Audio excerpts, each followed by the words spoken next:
ายดีขอต้อนรับท่านเข้าสู่รายการซีซั่นตลาดลาวสำหรับวันนี้น้องมาพบกันเป็นประจำแบบนี้ทุกๆวันเสาร์เริ่มตั้งแต่เวลา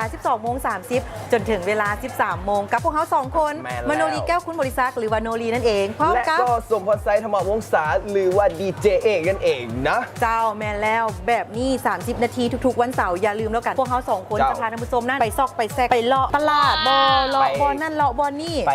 กระจุกกระจิกเจ้าแม่แล้วไปแล้วยังพอนะมีการกินอีกเนาะก็เลยเห็นให้คุณของพิธีกรเนาะเป็นอึ้งเนาะแม่แล้วบอตุ้ยกระหน่ำหักเอกลักษณ์ของเฮาเจ้า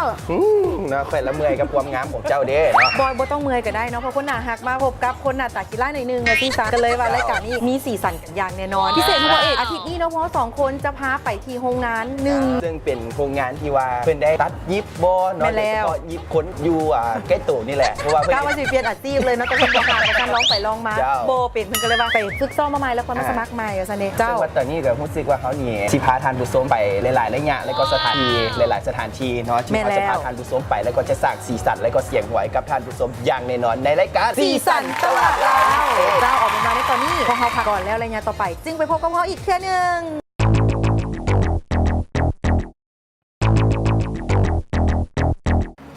ตืดเอ้าเพชรนี่อย่างนี้โอ้คำทานยิบเครื่องยิบเครื่องวันนี้คือว่าสเก็ตแผ่นอยู่ตืดอยู่โมเมนต์เพราะว่าเห็นเพื่อนยิบผ่านเห็นบอมันต้องมีการตืดไปนะจะว่าเรายิบซื้อได้แต่ว่าตัวเองนะอันยาบาเถอะเหยียบจักกันยังบ่เป็น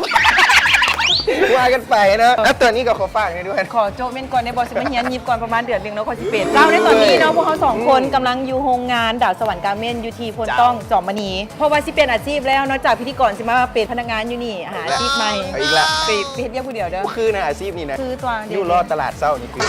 พูดที่บอกน้องทานผู้ชมตอนนี้ก็อยู่โรงงานเนาะมีผู้สาวหลายคนกันเลย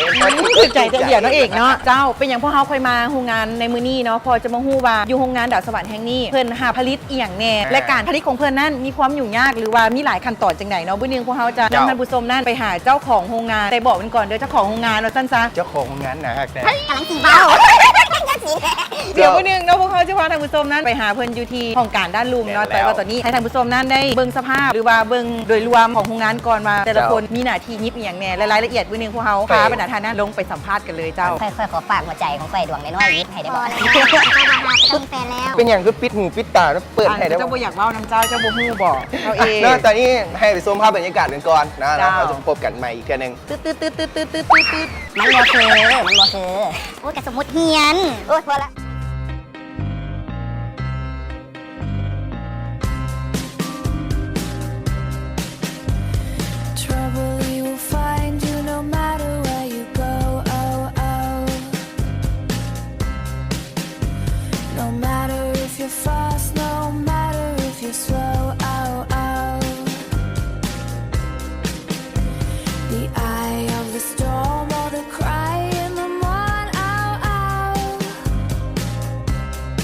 ตอนนี้เนาะกำลังมาห้อง เจ้าเป็นแล้วของโรงงานดาวสวรรค์อยู่ยู่ไหมยู่ไหมยู่ก็จะบอกนี่เว้ย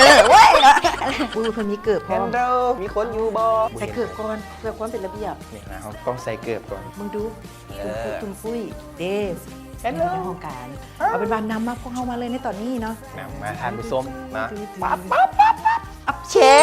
อันนี้ก็เป็นตัวอย่างของเสื้อเพื่อนเนาะที่ว่าอยู่ในหุ่นขั้นหุ่นดีแบบนี้คือสิดีไว้เองบ่ดีดอกเจ้าจังไดก็บ่ดีดอกเนาะบอตุ้ยกันนาฮาเอกลักษณ์ของดีโนรีนี่เวลาตกน้ำนี่จะบ่จมเลยบ่สิได้เกี่ยวมากูแล้วมาที่ร้อยอย่างต่อเนาะมาเย้สุดท้ายก็เห็นหมดแล้วทานผู้ชมเจ้านี่เนาะก็มาฮอดห้องกันแล้วเย้เนาะนางเห็ดเรียกว่าทักทายด้วยสบายดีพวกเขามาจากรายการสีสันตลาดลาวเนาะเจ้าอันนี้ก็คือโสมหน้าเจ้าของโรงงานตอนนี้ก็ขอเชิญออกมาด้านนอกก่อนเจ้าเนาะเพราะว่าท่านนั้นอยากจะเข้มเป็นละเนาะเดี๋ยวพูดแล้วว่าเจ้าของบ่ได้เนาะว่าจะตุ้ยเจ้าเนาะตอนนี้ถือว่าพวกเขามาอยู่นำเจ้าของงานแล้วเอาเป็นว่าเดี๋ยวให้เพิ่นแนะนำเพิ่นเองก่อนว่าชื่อเสียงที่น้ำเพิ่นนั่นมีชื่อว่าจังได๋เด้เจ้าสบายดีเนาะข้าพเจ้าชื่อนางสีฟองทวีไซเป็นเจ้าของงานตันนิบดาวสวรรค์เป็นโรงงานที่ผลิตเกี่ยวกับผลิตภัณฑ์เครื่องนุ่งห่มทุกชนิดเนาะซึ่งตั้งอยู่บ้านพลต้องจอมมณีหอมที่5เบอร์โทร021264471แล้วก็55617262ค่ะมีหยังสนใจก็สามารถติดต่อได้เจ้าเนาะเบิ่งแบบนี้หน้าตาแบบนี้เนาะ แล้ว เจ้า ว่ายังเป็นคือวัยรุ่น ยังอ้ออยู่ได้ เป็นเจ้าของโรงงานได้แล้วแสดงความสามารถของเพื่อนใครที่ว่าสนใจอยากผลิตเกี่ยวกับสินค้า สิน คือ ค้า ดังที่เห็นแล้ว ยกตัวอย่าง เป็นเสื้อผ้า เสื้ อา อ ภรณ์ เนาะ บ่หรือว่า เจ้าก ระป๋องกระเป๋า อุ้ยเฮ็ดได้ทุกอย่าง สามารถได้เนาะคุณว่าหับเห็นเป็นทุกอย่าง สามารถโทรหาได้ รอดมือ ออกไปที่ได้ขอเพื่อจะ2-3สุดเนาะ ไปเสื้อแล้วเนาะ ว่ากันไป เจ้าเนาะแต่ว่าตอนนี้เดี๋ยวให้เพื่อนแนะนำก่อน โดยส่วนใหญ่แล้วลูกค้าเขาจะเป็นบริษัทเนาะก็คือเป็นบริษัทที่ดำเนินธุรกิจทั่วไปไม่ว่าจะเป็นบริษัทใหญ่ที่เฮ็ดเพื่อแจกโฆษณาบอกหรือว่าบริษัทที่เฮ็ดให้พนักงานนงอยู่ในสนามหรือว่าอยู่ในโครงการ แล้วองค์การสากลกันมาเซ็น เจ้า กั มันละจะเป็นขององค์การของรัฐบาลหรือว่าเป็นโครงการผสมก็มี แล้ววิธีที่ว่าเขาอ่ะนะได้แบ่งพนักงานออกเป็นแต่ละแผนกมีแผนกไหน จะมีอยู่ทั้งหมดนี่เนาะมีแผนกตัดแผนกยิบแล้วเราประมาณ5แผนกเต็มๆเนาะ แผนกยิบน้ำจิ้มไป เมื่อกี้ไปแผนกยิบเนาะ เจ้า ว่า สง สิ สัย ว่า เขาขอยิบไม่เก่ง ว่าสิฝากได้ลีนไปยิบเนี่ยได้เนาะบอลอยากแตก เจ้าเนาะคือดังทีทานผู้ชมเห็นแล้วว่า เจ้า ตัวอย่างที่ทางโรงงานคนเฮ็ดก็จะมีเสื้อโปโล เห็นละ แล้วก็เสื้อยืดเนาะแล้วก็จะ ด้ว มี ย เสื้อกันลมที่ โดยเฉพาะแบบนี้กับแมนเนาะแบบนี้กับ อั แม แม น น ขี้โพนนี่บ่แมนเนาะ เจ้าที่โพนนะเป็นกิจเจ้า จุดพิเศษของงานเฮามันจะเน้นทางด้านคุณภาพเป็นหลักเนาะอันนี้ผลิตภัณฑ์ทุกอย่างที่ผลิตออกจากงานเฮาก็คือจะเน้นทางด้านคุณภาพของลูกค้าว่าจะเป็นทางด้านวัตถุดิบเรื่องผลิตภัณฑ์ที่เป็นสำเร็จรูปแล้ว หรือว่าเรื่องรูปแบบของการผลิตตัวนี้ เจ้า เราจะเน้นเป็นหลักให้กับลูกค้า ก็คือเน้นความพอใจเนี่ยให้กับลูกค้าเป็นหลัก แล้วก็การบริการก็บอกไว้อีกบอก วิดีโอสังเกตเห็นเนาะ สังเกตทุกอย่างที่ว่าเพิ่นผลิตไปเนาะเพิ่นจะมีโลโก้ของโรงงานเลยก็คือ DSV DSV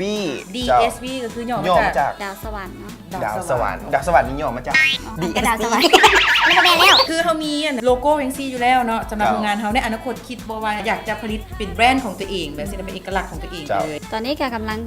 ขึ้นแผนอยู่เนาะเกี่ยวกับสร้างแบรนด์เป็นของตัวเอง เพราะว่าการที่เขาจะสร้างแบรนด์เป็นของตัวเอง เพื่อให้ติดอันดับนี้มันค่อนข้างยากแล้วก็ต้องใช้เวลาพอสมควร ค่อนข้าง ตัวนี้ ยาก เจ้า ต้องได้เบิ่งทุกรายการที่เขาจะมานำใส่ก็ต้องเบิ่งละเอียดหน่อยนึง เจ้าเนาะ เนาะโดยเฉพาะกับเม่นหลายๆชุดนี้กับเม่นลูกค้าสั่งเบิดเป็นบ่ เจ้านั่นแหละส่วนหลายจะเป็นผลิตภัณฑ์ที่เขาผลิตให้ลูกค้าแล้วเนาะ อันเวลาที่มาทางลูกค้าเนาะก็จะสั่งมาสิโดยส่วนใหญ่เขารับออเดอร์หนึ่งประมาณนั้นจักผืนเขาคอยสามารถผลิตให้เจ้าได้ อย่างน้อยสุดก็50ผืนเนาะ เขาใช้เวลาเฮ็ดโดนบ่ มันขึ้นน้ำแบบแล้วก็ขึ้นน้ำสนิทผ้าที่ลูกค้าสั่งเพราะว่าบางสนิทมันบ่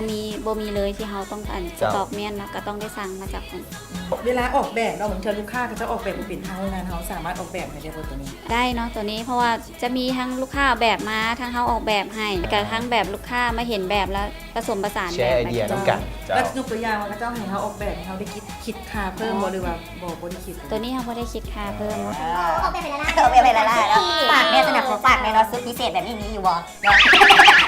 หุ้นของเรานี่อันธรรมดานี่ก็คือสิบ่มีแล้วซอกยากนะเนาะเป็นไหนก็ฝากจัดให้แน่เนาะออกงานจะสิได้เขาดูดี สถานที่ตั้งอยู่บ้านพลต้องจอมมณีฮอมที่5เนาะต้นหนาฮอมจะมีป้ายทางเข้ากองคดีอัญญาเมืองจันทบุรีตัวนี้จะเบิ่งป้ายนี่เป็นลักกะเข้ามาเลยเข้ามาประมาณ300 เมตรก็จะเห็นโรงงานเป็นตึก3ชั้นสีเทาเนาะตัวนี้ส่วนเบอร์โทรกับแมนเบอร์021264471แล้วก็55617262 เจ้า เจ้าก็ต้องขอบใจการสีฟองเนาะ ขอบใจหลายเจ้าใจเจ้า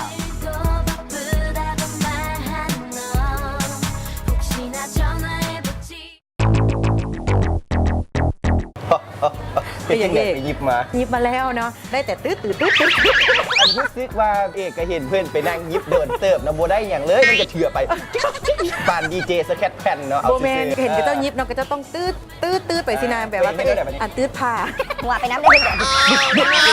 ทีนี้ก็พาท่านผู้ชมนั้นไปที่โรงงานดาวสวรรค์นั่นเองเนาะที่ว่าเพิ่นหับตัดเครื่องทุกประเภทไผ่ใจก็สามารถไปติดต่อเพิ่นได้อยู่ใกล้ๆเองเนาะอยู่คนต้องมาท่านเจ้าเนาะเบอร์โทรติดต่อพวกเขาบอกกันไปแล้วว่าใครสนใจก็สามารถติดต่อเพิ่นไปได้ เจ้า แต่ว่าตอนนี้ เนาะ เนาะ ที่เป็นใส่จอแบบนี้ แน่นอนระยะของสีสันธุรกิจผ่านไประยะที่2ก้าวเข้ามาก็คือระยะสีสัน แฟชั่นน้องควรจะไปชมในระยะสีสันแฟชั่นเขาไปพักกันก่อนเนาะจักหน่อยบึ้ดหนึง บึ้ดเดียวเจ้า แต่ว่าคืออาทิตย์แล้วนี่เนาะที่พวกเขาพาไปในระยะสีสันแฟชั่นเขาจะไปอัปเดตแฟชั่นเกี่ยวกับวัยรุ่นเนี่ยหน่อยนึงว่าสิซะแต่ว่าในอาทิตย์นี้โบแมนแฟชั่นแบบนั้น ส่วนว่าจะเป็นแฟชั่นแบบใด ต้องติดตามในระยะต่อไป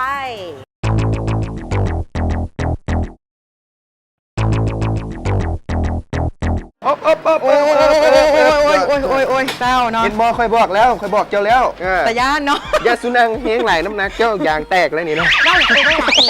ส สูบยา เจ้า ด้ว ใน ย ตอนนี้เนาะพวกเขาทานน้ำส้มนั่นมาที่ห้านนี่อีกเทื่อหนึงเนาะหลายคนอาจจะคุ้นๆว่าห้านนี่เป็นห้านอย่างก็คือห้านจำป่าล้านซ่าน เห็นแล้ว ฆาตกรรมเคลื่อนเงิน ซึ่งว่าเขาได้ไหม สุดแล้วนี่ สุดแล้วนี่ แม่ เจ้า แล้ว แต่ว่าตอนนี้นี่เขามาอีก เจ้าเพราะว่าสุดแล้วนี้พวกเขาพามาแมนมาเบิ่งเกี่ยวกับเครื่องเงินวิธีการตีหรือว่าขั้นตอนการตี โอ้ ต่างๆ แต่ว่าสุดนี้ เอา พวกเขา มา ส เบิ่ อง งคนมาเบิ่งเกี่ยวกับ แฟชั่น แฟชั่นแบบลาว การ ๆ นุ่ง พอเนาะ แบบ เพราะ ลาวๆแบบนี้ ระยะนี้ก็เป็นระยะของซีซันแฟ แฟชั่ ชั่น น นั่นเอง สำหรับท่านใดที่ว่าในตอนนี้กำลังส้มอยู่ เจ้า เนาะอยากจะไปซอกซื้อสิ้นใหม่ไปดงไปดองแบบนี้เนาะ แม่แล้ว มานี่เนาะรายการ เจ้า เขาจะพาทานผู้ชมมันไปส้ม แม่นแล้ว บรรยากาศ เบอร์หนึ่ง จ้า เพื่อเขาจิพาเข้าไปด้านในไปหาเจ้าของห้านเพื่อนว่า อ่า ห้านของเพื่อนนั่นมีอย่างแน่ เจ้า ที่จะสนองให้กับบรรดาทานได้เอาเป็นว่าตอนนี้นำพวกเขาสองคนมา แล้วมา เล เลย ยดิ้งดิ้ง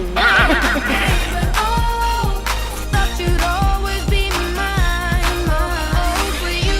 I เจ้านะ เจ้า ตอนนี้ ตอนนี้ เขาก็ได้เข้ามาอยู่ทางในกันแล้วเนาะโดยเฉพาะอันนี้ที่เขาถืออยู่ในมือนี่ก็เป็นผ้าเนาะเขาเอื้นว่าผ้าอย่างไรลี ผ้าเบียง ผ้าเบียงว่ะ เจ้าผ้าตุ้มก็ได้ ผ้า แบบ ตั้ง ลาวๆลาย เป็นแบบซิ่ม ลำ เหรอ ๆเจ้า ผ้าตั้ง เจ้าขั้นผ่านนอนกันนะนี่เนาะ เล่น ไปนะสำหรับตอนนี้เนาะเขา เจ้า จะมาพาทานผู้ชมนั่นไปเบิ้งแมสซันแล้วก็จะไปหา เจ้าของห้านเอาเป็นว่า พื่ ตอนนี้พวกเขาไปซอกเจ้าของห้านกันก่อนเนาะไปทักทายเพื่อนและกันถามเพื่อนว่าห้านมือนั่น ซอก มี เจ้า อย่างแน่ ซอก ที่ เจ้าของห้าน เจ้า มี มัน บ่ บ่มีเลยค่ะเดี๋ยวเอาเป็นว่าตอนนี้นำพวกเขาสองคนมาเล อ่าย นำเองมาเลยเนาะ อยู่ใส่แล้วเจ้าของแทน ตอนนี้เขาเห็นเจ้าของห้านเพิ่นแล้วนะเป็นว่าพวกเขาสองคนจะพาท่านผู้ชมนั่น มาเลย ไปทักทายเพิ่นก่อน มาเลย เจ้า ท่านผู้ชม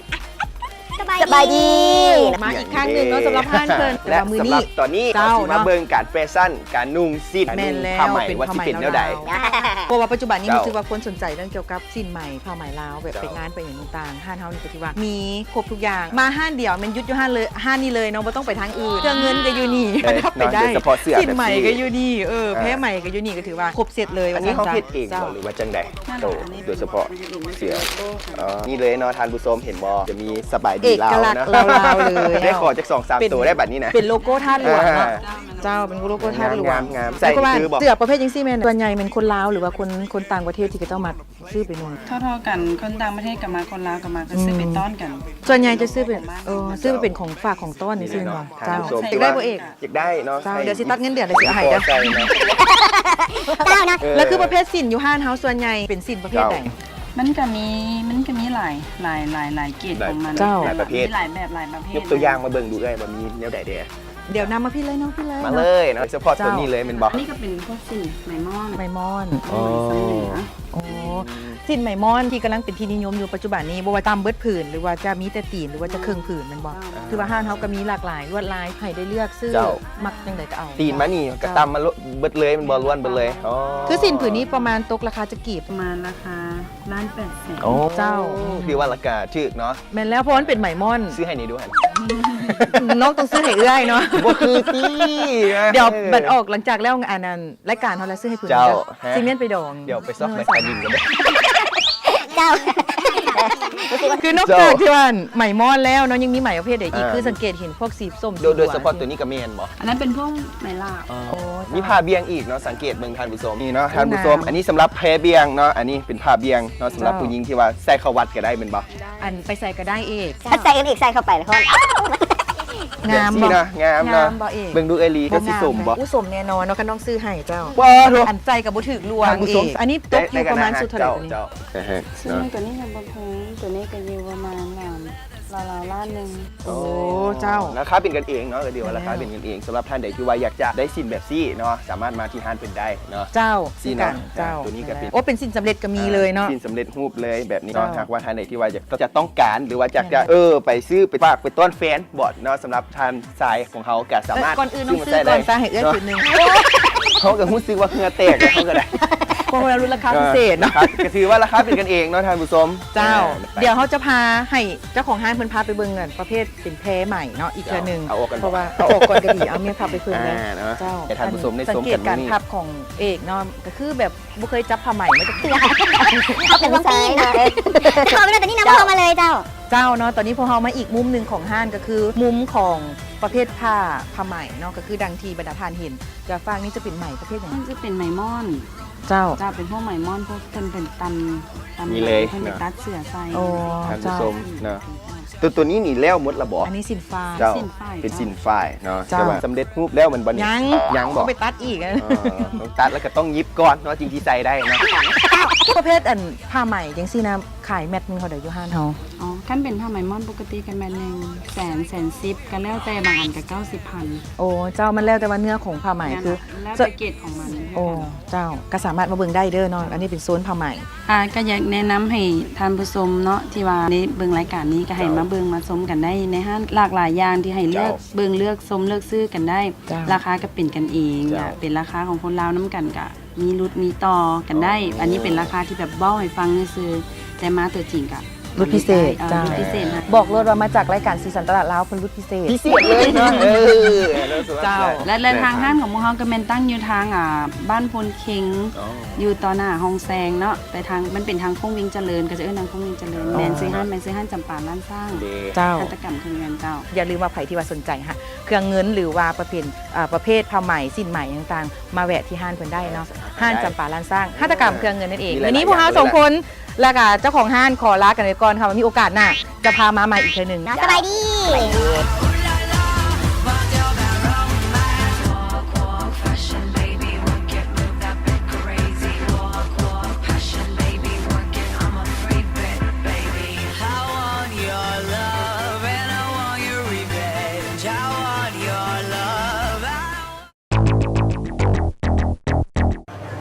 เป็นจังได๋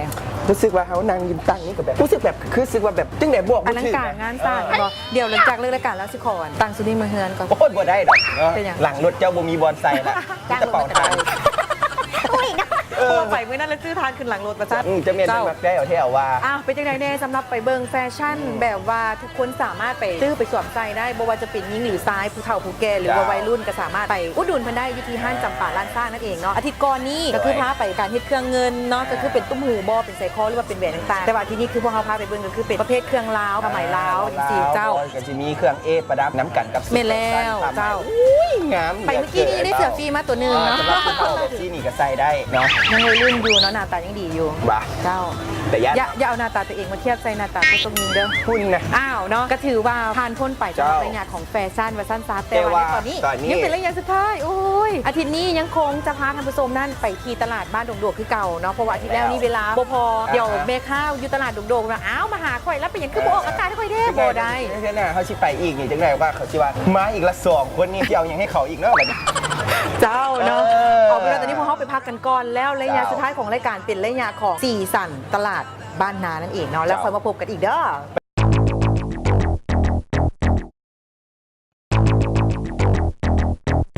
ฮอดระยะนี้ เจ้าระยะของสีสันตลาดบ้านนา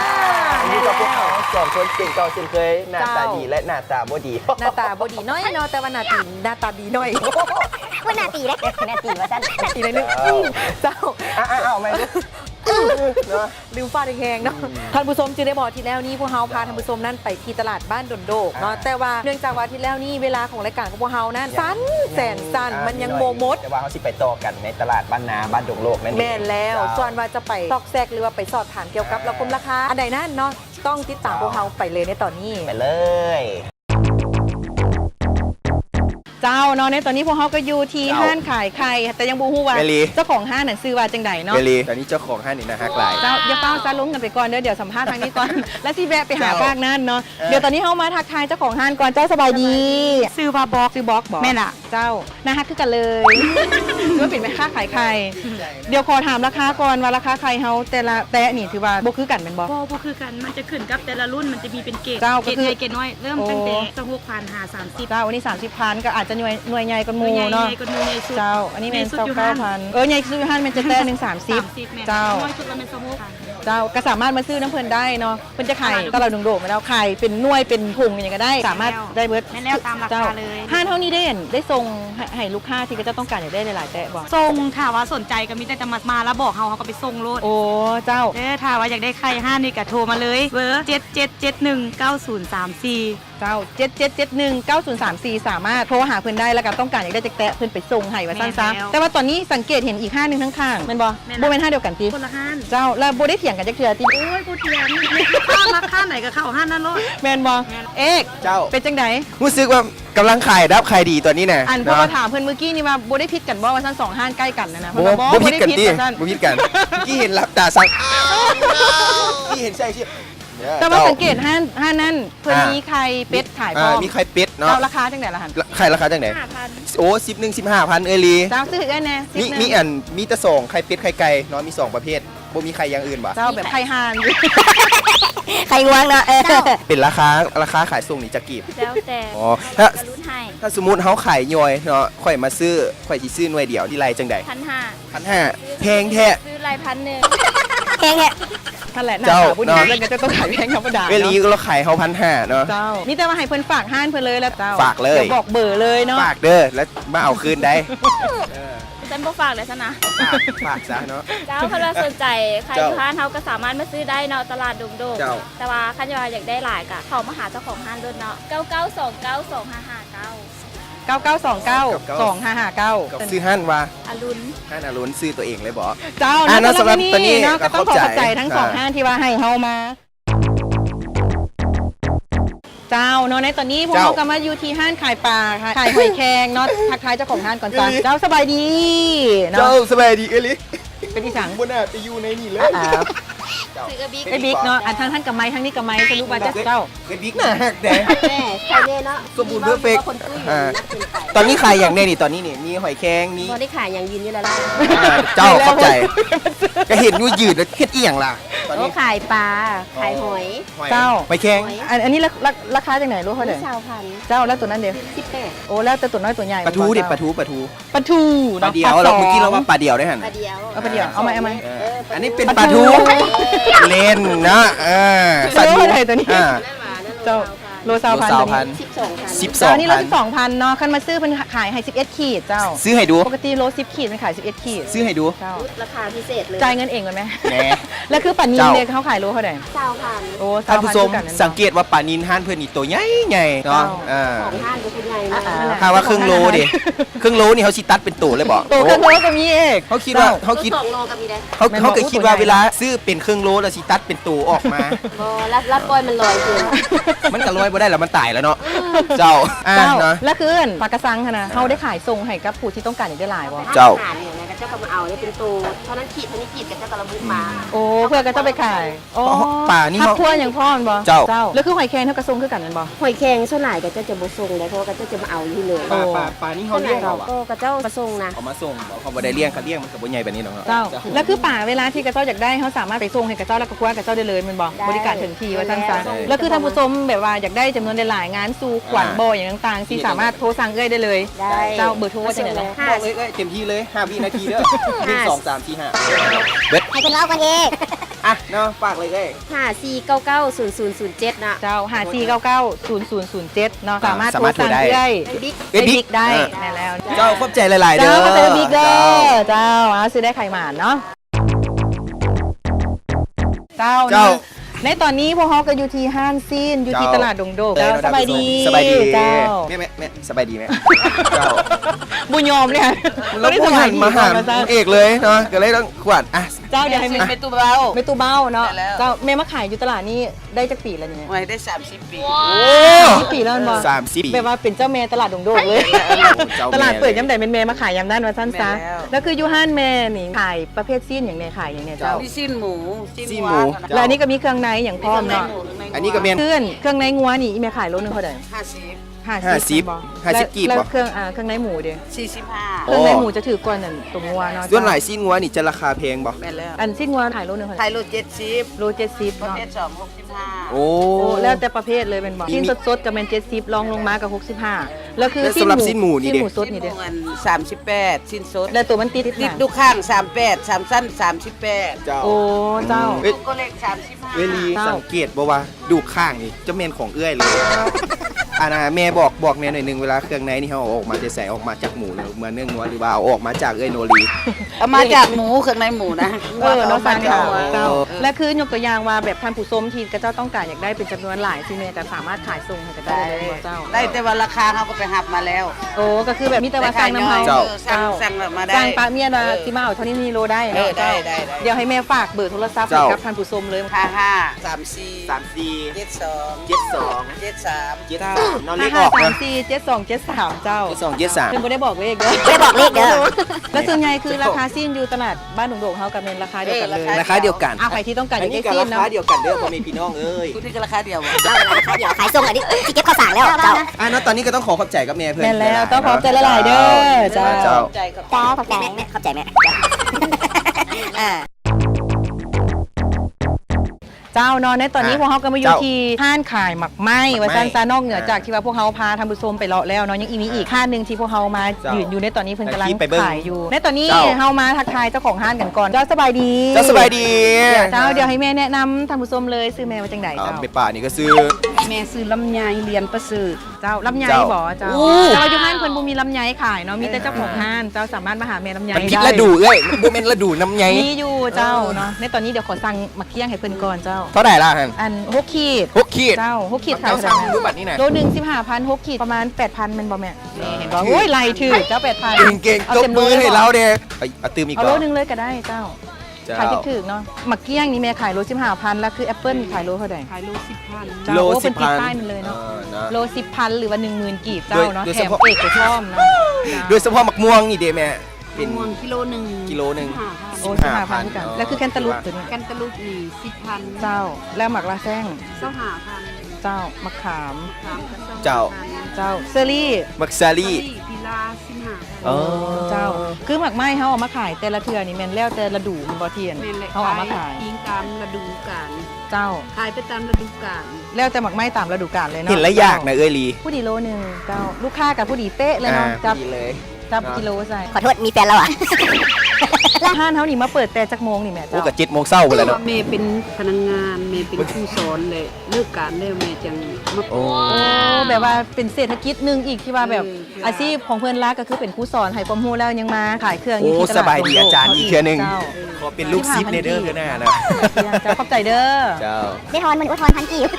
อ่า เจ้าอ่ะก็ขอขอบใจหลายๆเด้อ ขอบใจเด้อแม่เด้อเจ้า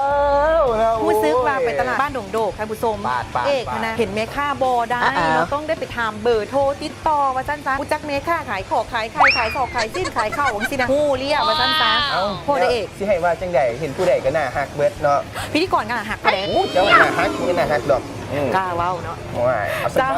บ้า แต่วันในอาทิตย์นี้เนี่ยฮู้ซื้อว่า เจ้า พาท่านผู้ชมนั่นไปที่โรงงานไปแล้วเนาะไปที่แฟชั่นจะป่าร้านสร้างแล้วก็ไปตลาดดงโดกเพื่อหนึ่งสำหรับอาทิตย์นี้แต่ฮู้ซื้อว่าตัวนี้ข้อแห้งเนาะอยากสั่งกาแฟอยู่ที่ห้านจำปากาแฟสดมื้อหนึงเดี๋ยวสั่งกาแฟมากินก่อน เจ้าเนาะเขาก็รู้สึกว่าหิวได้ นะทานไปเรื่อยๆค่ะไปเรื่อยๆ ขอบใจนะสั่งให้ค่อย เจ้าโอเคค่ะเมื่อเดี๋ยวเพิ่นเอามาเสิร์ฟให้ในตอนนี้ว่าสั้นซะ ฝากไว้ก็แล้วกันเด้อถ้าหากว่าท่านใดที่ว่าได้ไปตลาดบ้านดงโดก แม่แล้วซีนปลาหน้าหน้า อ่า ปู มี ปลา หลาย อาหารต่างๆก็สามารถไปได้อยู่เขตนั่นเพิ่นว่า และ เพิ่น ก็ เปิดตลอดเจ้า และก็นอกจากนั้นว่าถึงอาชีพเตลาเมค่าเขาไปเห็นมาเนาะกัน เจ้ามี มีมุมมองแตกต่างกันได้เนาะบางคน แม่แล้ว ดูถูกตัวเองอาชีพตัวเองโอ้ยเคยเห็นแนวนี้อย่างบ่ได้ อยากคิดจังซั่นเนาะ แม่นแล้ว อาชีพใดที่บริสุทธิ์เฮ็ดเป็นโลดคือพวกเขาสองคนนี่แหละถึงว่าหน้าตาบ่ดีแต่กำลังในอาชี แม่ พ น นี้ แล้ว ก็เฮ็ด เจ้าหันหน้าตาบ่ดีอย่าสู้ เอาข่อยกันรวมอยู่กับเจ้าข่อยละเลิศดีแล้ว เจ้าในตอนนี้เนาะพวกเขาสั่งกาแฟก็รู้สึกว่ามาแล้วว่าซั่นสั่งปุ๊บมาปรับไว้ทันใจขนาดเจ้า รู้สึก มา ว่า เลยมาเลย ไปกับกำลังอยากพอดีเลย เจ้าขับใจได้ ของข่อย แซ่บ โอ้ แซ่บเอก เฮ็ดคักเนาะ ขนาดได้ซื้อให้กิน แต่ย่านเนาะเบิ่งแม่ เจ้า ผู้เดียวท่านผู้ชม บ่เป็นอย่างนั้นกินสิกินเพื่อ เอาเป็นว่าในตอนนี้ตอนท้ายของรายการแล้วต้องขอขอบใจนะทุกๆการสนับสนุนของ เจ้า สถานที่บ่ว่าจะเป็นโรงงานดาวสวาจำปาล้านสร้างหัตถกรรมเครื่องเงินเจ้า และก็สถานที่งามๆแบบนี้เขาก็ต้องขอ แม่ ข นแล้ อบใจ ว เพื่อนก็แล้วกันเนาะนี่เลยกับร้านจำปากาเฟสดเนาะ แม่นแล้ว ซึ่งว่าเพื่อนเริ่มเปิดตั้งแต่8 โมงเช้าจนถึง 16 โมง 30เลยก็คือว่า 4 โมงแรงนั่นแหละเนาะ แม่นแล้ว ถ้าหากว่าผู้ใดมาบ่ทันก็บ่ได้กินกาแฟสดว่าซั่นซะ เจ้าขนาดมาทันก็ไม่ได้กินเนาะท่านและกับใครที่ว่าเบื้องรายการของพวกเราอยู่สนใจอยากลงโฆษณาเนาะก็สามารถติดต่อโฆษณากับทางรายการของพวกเราได้เบอร์โทรศัพท์อยู่ที่หน้าจอแล้วเนาะอย่าลืมติดต่อมาหาพวกเราและตลาดใดบอลใดที่ต้องการจะให้พวกเราลงไปก็สามารถโทรมาได้เช่นเดียวกัน จ้า สำหรับมื้อนี้พวกเราสองคนพร้อมด้วย พร้อมด้วย ทีมงานสีสันตลาดเราขอลาท่านผู้ชมไปก่อน แล้วพบกันใหม่ในอาทิตย์หน้าสบายดี